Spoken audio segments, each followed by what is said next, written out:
Hello dear children, today we will do chapter 4, that is data analysis. So children, this chapter is in continuation with chapter 3, that is spreadsheet. So I hope till there you have understood. Now in this chapter we will study further about what all things we can perform in spreadsheet. So first let us read the chapter, and while reading you will underline the hard words. Then I'll explain you one by one. Analysis, calculation and decision making are some of the essential activities of an office or an organization. Mathematical or statistical analysis, long calculations, comparisons between different sets of data, graphical representation of data, etc. are the tasks that produces necessary and useful information. Such tasks, if done manually, are tedious and time consuming. So children, with the help of spreadsheet, you can analyze the data. Analyze means you can understand the entered data more efficiently. You can do different types of calculations, and once when the calculations are done, you can take decisions on basis of that. For example, in very big organizations, what they do, they enter their data and then they analyze it. Using the spreadsheet and its different features, they analyze, they do different types of calculations, and then accordingly they take decisions. So, in very big organizations, when these all works are to be done, if they are done manually means with the help of man on pen or paper, means like we do our calculations on a sheet of paper. If you perform all those functions, all those operations on a sheet of paper, then it will take a lot of time to complete your work, because there are no less entries. Every time in very big organizations, there are number of entries which cannot be monitored on the sheet of paper.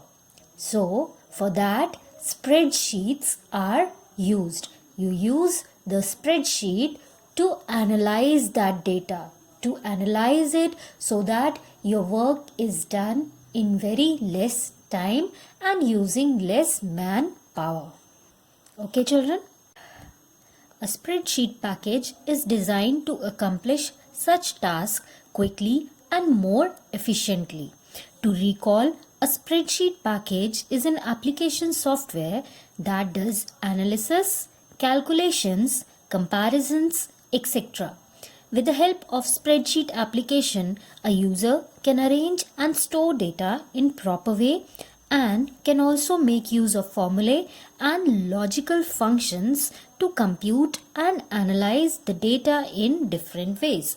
So as you all remember, that spreadsheet is an application or a package which will help you to enter all these details and perform different types of functions on it. It can include mathematical operations, it can include your sorting of data, it can include different types of calculations, analysis, and even you can make comparisons. Comparison means you can find out the differences.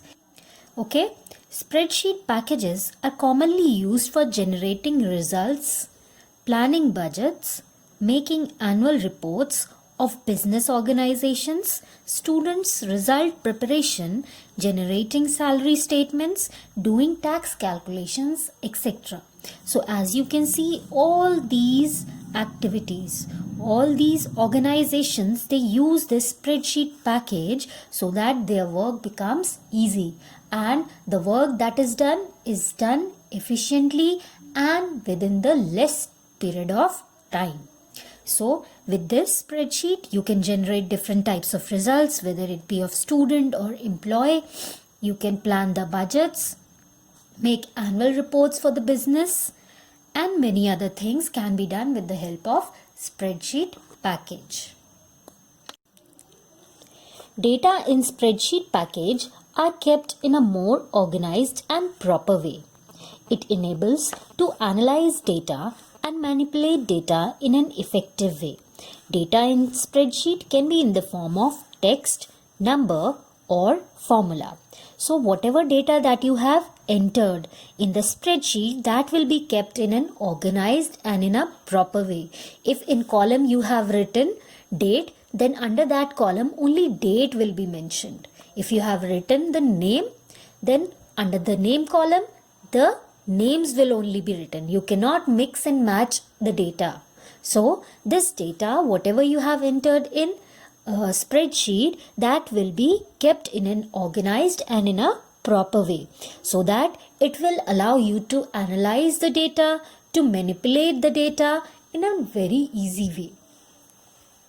Data in spreadsheet can be in the form of text, numbers and formula. Text will include your alphabets, numbers, special characters like you write your name, address. That will be done with the help of text, or it will come under the heading text. Next is number. Number will include the digits from 0 to 9, and sometimes it includes some mathematical symbols also. And in formula, you know it very well, all the mathematical operations that can be performed will come under formula. Okay, so now as you can see in the given picture also, here these are the numbers. This whole will come under text. As you can see, alphabets are written here, and this is the Roman number. But in computer, when you write Roman numbers, you will use alphabets only. That is capital V, capital I, which will make it as 7. Okay, that is why in class whatever is written has come under text. Okay children, now let us read one by one about these. Text or label entry refers to data that are in the form of text in a worksheet. Generally, it is used as heading for identification. It can be in the form of alphabets, capital A to Z or small a to Z, numbers from 0 to 9, and some special characters like exclamatory, hash, dollar, etc. Such data should be written within quotation marks like 78.98 within double quotes, 77 within double quotes, MICA within double quotes, etc. Text data is aligned towards the left side of the cells, and mathematical calculations cannot be done with such data. So in text, as you all know, only alphabets, it can be small or capital, numbers or different types of special characters come.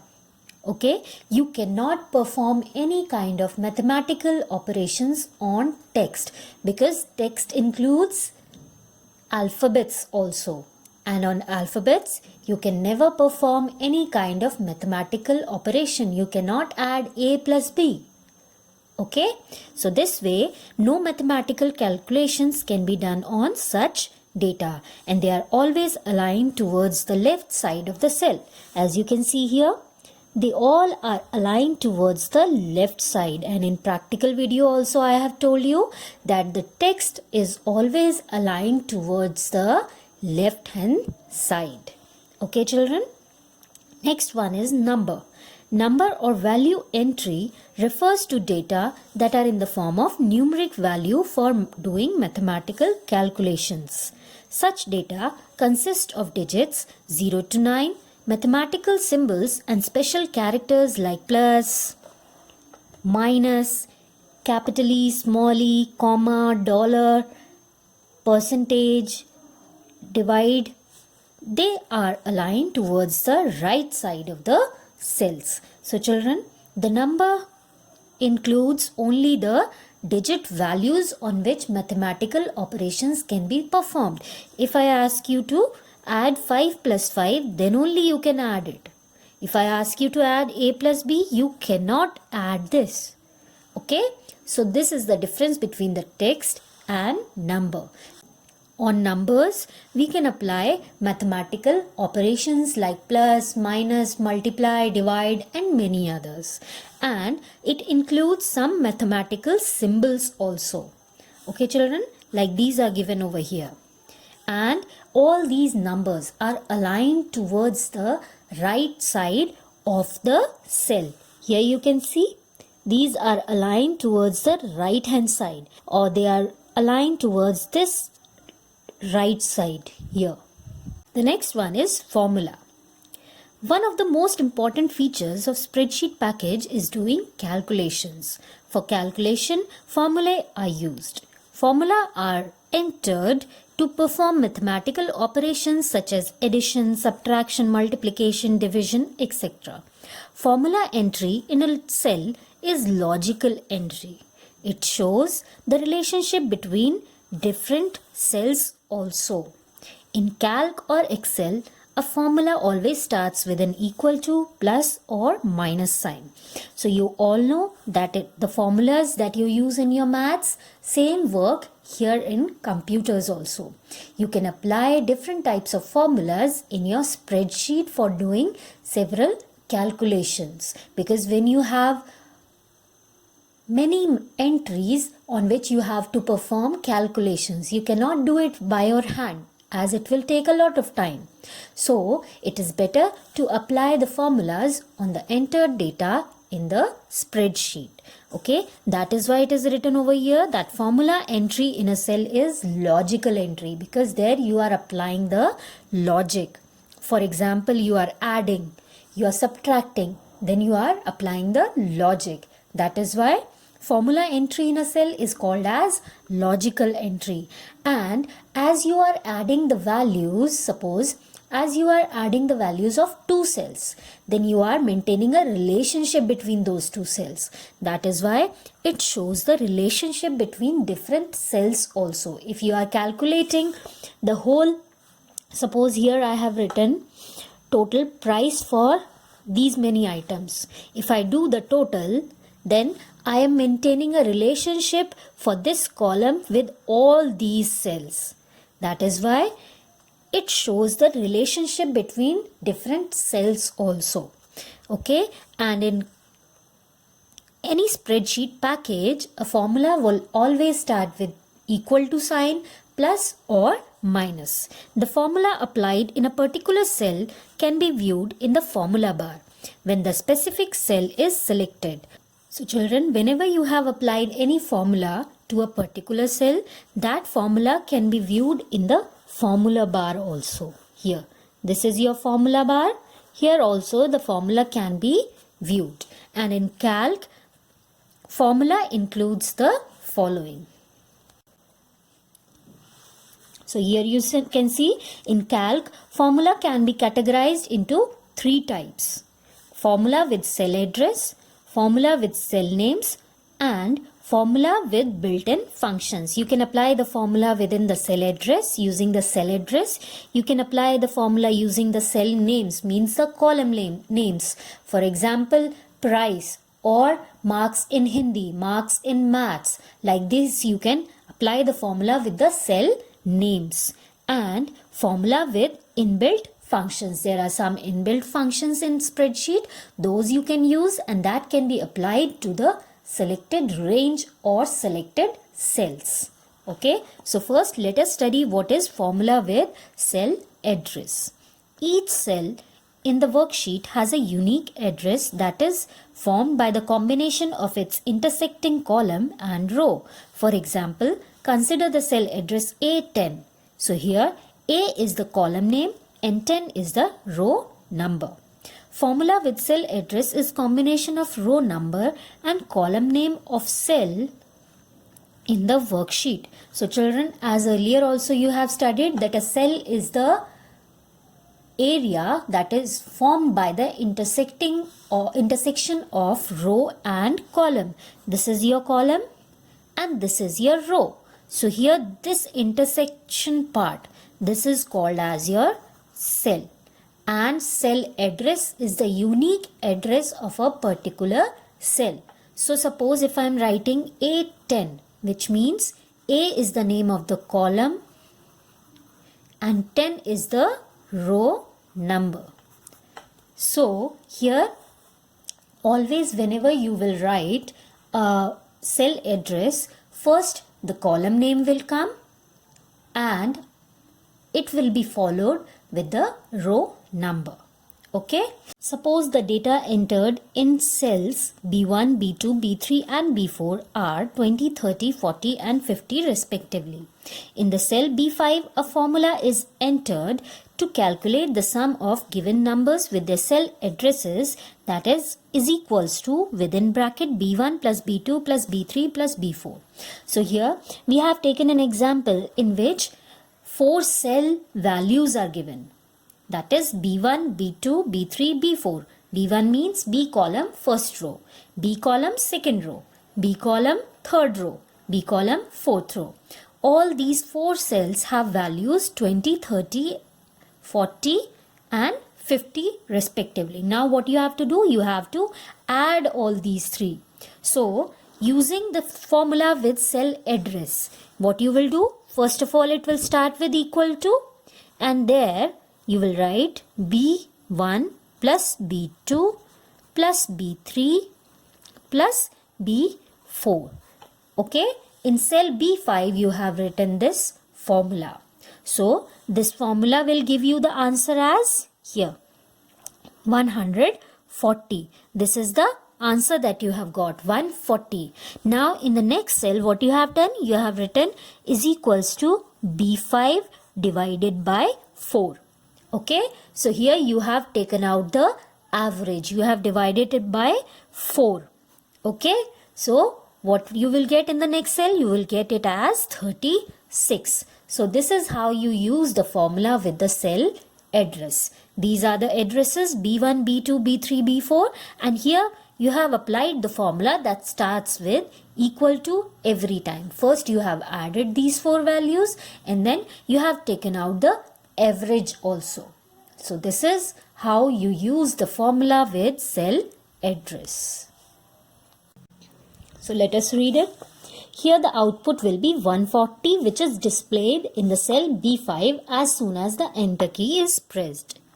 Now in the next cell, that is B6, if you want to get the average of the values in the cells B1, B2, B3 and B4, then enter a new formula as is equals to B5 by 4.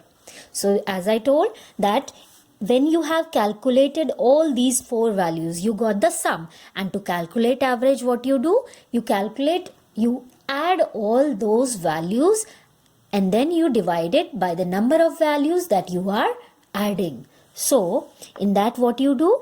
In the next cell, that is B6, you have applied the formula is equals to within brackets B5 by 4, which will give you the average of the values. Okay, now the output 35 will be displayed in B6. Wherever you have applied the formula, in whichever cell you have applied the formula, after pressing the enter key, you will get the answer in that cell only. So it can be noted that average of all numbers has been calculated on the basis of values of cell B5 divided by 4. Now the formula of cell address B5 is equals to within brackets B1 plus B2 plus B3 plus B4, and B6 is equals to within brackets B5 by 4. So these are the formulas that you have used to calculate the total and the average of the range of cells using the cell address. Okay. The important reason of using formula with cell addresses is that if a value of one cell is changed, then the values of all subsequent cells where the value of particular cell has been applied is also recalculated. Now, what is written over here? This means if you apply the formula on a range of cells using cell address, what happens? If you make any changes with the value of any of these cells, then the formula will recalculate your total. It will recalculate your total. So before you entered 20 plus 30 plus 40 plus 50, which gave you a sum as 140. Now, if you have made any changes in suppose this value, instead of 20, you have entered 40 now. So, automatically this 140 will become 160. So this is the importance or important reason to apply formula with the cell address. Okay, in the above example, if the entry in cell B1 is changed from 20 to 30, then the value of cell B5 will change automatically from 140 to 150, and the value of cell B6 will change from 35 to 37.5. Like I told you, as soon as you change any value in any of the cell, the sum or wherever you have applied the formula, that value will automatically change, and rest of the entries will also change if they have any relationship with them. Okay, children?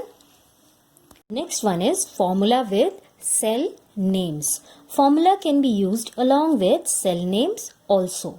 For doing so, you have to fix the name of the cell in the name box. For naming a cell, you have to replace the address with required name in the name box. Once named, a user can apply them directly in a formula. So as I told, here you have to fix the name of the columns so that you can apply the formulas using those names. For this, what you have to do, you have to fix those names using the name box. This is your name box. Here you can apply or write the name of the column and then use it in the formula. For example, consider a worksheet that contains the marks of various subjects of a class in different column, that is B, C and D. Here as you can see, student's name is written, marks English, marks math, marks computer and then total. So using the name box, you have fixed the names of these columns B, C and D. That is marks English, marks math and marks computer. So now if you have to apply the formula to calculate the total marks, how you will do it? Now you can name the cell B as marks English, C as marks math, D as marks computer, and in E you can mark it as total like I told. So in cell E2 you can type the formula as, here in E you have to get the total. So here you can type the formula as in the formula bar. This is your formula bar. Here you can type is equals to marks English within single quotes plus marks math plus marks computer. So whatever values are there in these columns for a particular cell, you're writing the formula in E2. So in E2 row, whatever value is there in the corresponding column, that will be added and it will give you the total marks of these three subjects. So this is how you enter the formula using the cell names. Suppose you enter the value as 10, 40 and 50 in cells B2, C2 and D2 respectively and press the enter key. The total is displayed as 100, that is in cell E2. E2 you have entered the formula only, then there only you will get the total marks of all these three subjects. Okay. Now the next one is formula with inbuilt functions. Inbuilt means some of the formulas are already defined in the software. So those if you use, then how we can use it? Let us see. In spreadsheet package like Excel or Calc, there are inbuilt functions which can be used directly or as a part of formula. Such functions can be used to do simple or complex calculations. So in spreadsheet, there are some inbuilt functions which can be used directly or you can use in some part of your calculations. They can be used to do simple calculations as well as typical or complex calculations. For example, a formula say as A6 is equals to A1 plus A2 plus A3 plus A4 plus A5 can be written as or can be written using the sum function. Sum function, as the name say, it will do the addition of these numbers. So it can be written simply as A6 is equals to sum A1 colons A5. Means it is the range here from A1 to A5. The values of these columns from A1 to A5 have to be added, and that sum will be displayed in the cell A6. So this is the way to use some built-in functions. The structure of a function has two main parts, name and argument. These are the two main parts of the structure of a function, that inbuilt function, name and argument. Name is the name of the function which will tell you what this function will do. And argument means here you will identify the range of the cells or the cell on which this operation has to be performed. Okay, so first the name of the function will come, and within brackets the argument will be there.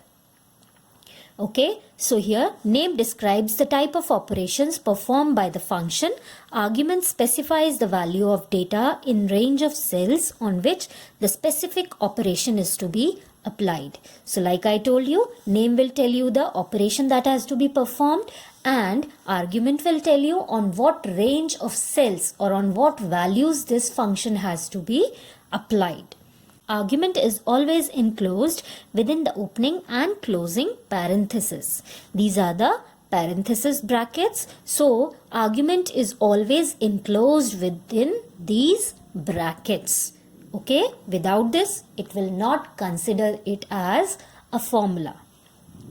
Argument includes range of cells with cell address where colon denotes the range of cells under calculation and semicolon denotes the value of each cell. If you are using this colon, it will tell you about the range of the cells, and if you use the semicolon, then it will tell you the value of each cell. Okay, so now let us discuss some of the functions that are inbuilt. Okay, first one is sum. This function is used to find the sum of the values of a range of cells. As the name says, it will add all the values that are given with the range of cells that are specified in the argument section. Okay, so if I write sum within brackets for semicolon, here it is semicolon because you are giving the value. Okay, so this semicolon is there, which means it will add 4 and 5, which gives you the result as 9. But if I write is equals to sum within parenthesis brackets A1 colon A2 semicolon, but if I write is equals to sum within parenthesis bracket A1 semicolon A2 semicolon A3, which will give you the value, the sum of the values of A1, A2 and A3 cells. If I write is equals to sum within brackets B1 colon B10. Now this is telling me the range of the cell from B1 to B10. So it will add up all the values which are given in the cell B1 to B10. Okay. If I write sum within brackets B2 semicolon C4. So it will give me the sum of the values of the cell B2, B3, B4, C2, C3 and C4. Okay. Now next function is average. This function is used to find the average or the mean of the values in a range of cells. Like we have done it previously also, is equals to B5 divided by 4. This has given us the average. So if we use this average function, then we don't need to apply this formula. Okay, it will, using this formula, we can find out the average of the range of cells or the specified or required value. To see the examples, this is the syntax is equals to average within brackets, arguments have to be written. Okay, so if I write is equals to average within brackets 10 semicolon 20 semicolon 30.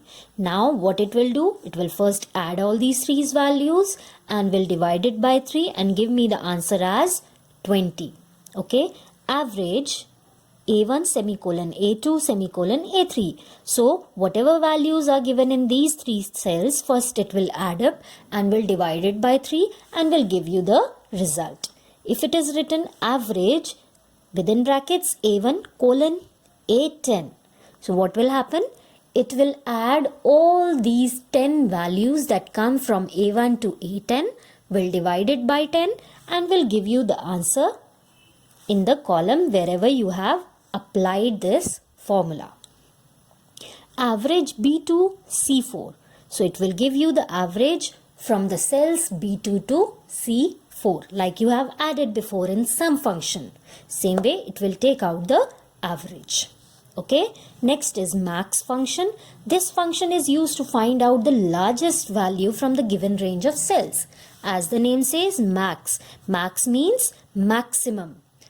So if you have to find out the maximum value from the given values or given range of cells, then you can use this function is equals to max 10 semicolon 20 semicolon 15 semicolon 25. Now here it will select the maximum value from all these 4 given values in the argument, which is 25. So it will give you the answer as 25. If you apply it as is equals to max within brackets A1 semicolon A2 semicolon A3. So it will compare all these 3 values first. Whatever values are there in these cells, first it will compare it and it will give you the answer with maximum value from these cells is equals to max A1 colon A5. So it will compare all the values from A1 cell to A5 cell and will give you the output as the maximum value. Same for this. Next is min function. This function is used to find the smallest value from the given range of cells. Max was used to find out the maximum value. So min will be used to find out the minimum value. So it will work same like max, but it will give you the answer as minimum value. From here it gave you the 10. It will select from A1, A2, A3. It will compare all these 3 values and will give you the minimum value from these. It will compare from A1 to A5 and will give the output with minimum value. Same from B2 to C4. Okay. Now next are the operators. Operators are the mathematical symbols which tell you the mode of operation, what has to be performed. In calc, operators can also be used for numeric calculation. The calculation takes place in the order of precedence in a similar way as BODMAS in mathematics. So all these operators have a priority. Like in maths you use BODMAS rule, same happens here in computer. It always follows the BODMAS rule in calculation. The table given below shows about some operators used in worksheets with their meaning and order of execution. When 2 operators share the same precedence ranking, calculation is done in the order from left to right. So these are the operators and the meaning is also given on the right hand side. For example, this colon is used as reference operator, as it has told you the range of the cells, from which cell to which cell the operation has to be done. Okay, this percentile is the percent sign as in your maths also. This comma is the argument separator. This comma is the argument separator. Multiplication sign, division sign, negation, addition, subtraction, and all these are the comparison operators. For example, greater than, less than, equal to, greater than, equal to. All these are the comparison operators as they compare the values. Okay. Now this assignment I will tell you practically. For this I'll share one practical video. Okay. Now let us read the next topic. The next topic is sorting. Sorting refers to the rearranging of data on the basis of some defined criteria. Basically, your sorting is the rearranging of data in a particular manner according to the user's choice. For example, it can be in ascending order. You can arrange the data that you have entered into the spreadsheet in ascending order. Ascending order can be in terms of numbers or alphabets. Like you have your attendance register. In that, all the names are written according to the alphabetical order. Or you can write it in descending order. That is from Z to A. So this is called as your rearranging of data, which is sorting. Okay. For example, to find the highest or lowest marks of a subject, the data of subject marks can be rearranged either in ascending or descending order. So for example, if you have to find out that from out of 50 students, who has got the lowest or the highest marks in any subject. So you can arrange the data of that marks column according to your convenience. Okay children, sorting can also be done with numeric and non-numeric data, that is numbers or alphabets. So as I told, if you have numbers, then you can arrange them in ascending and descending orders. Also, if you have non-numeric data, that is names of the students, alphabets are there. So those also you can arrange in ascending and descending order. For example, it is given here in this picture. Here the name of the students are written. If you click on this column and find out if you click for this column and then you select the sorting option, so you will get this type of window. So in that, what you can do, you can arrange the data in ascending or descending order. Ascending means from A to Z and descending will be here from Z to A. You can choose it according to your choice. In sort by, name the column whose data is to be sorted. Okay children, here sort by, you have to select the column for which you have to arrange, for which you have to sort the data. To sort the records in ascending or descending order, click on their respective check boxes in Sort Criteria tab. This is your Sort Criteria tab. Here you can select according to your wish. If the sorting has to be done on the subsequent columns also, then in the Then By option, click on ascending or descending. Subsequent columns means, suppose you have to change the data which is related to the other column also. Then what you will do, first you will click on sort by and then by. After that you have to select the column for which you have to change the details according to this. Because suppose in one column you have written name, here the father's name is written. Okay, if you change this column into ascending order, that is from A to Z alphabetically, then this column also needs to be changed, because then the data that is relevant to that row, particular row, will be same in this column, but that we don't want, because then this data will be wrong. Okay, so here on clicking sort by, after that what you have to do, you will select the column that has to be changed in respective to this. Click on Options tab in the Sort dialog box. Select the sort options as required and then click on OK button. After doing all the necessary changes, you will click on OK button. Okay children? So as you can see here, the data is sorted in alphabetical order. All these columns are sorted according to the first column that you sorted out for alphabetical order. Okay children, so I hope till here you have understood. With this we finish with our chapter, and soon I shall share one practical video also showing you the assignment that I told you. Okay, after that you have to practice it on your own, and if any problem occurs, you will ask me in the group itself. Okay children, till then take care. Bye.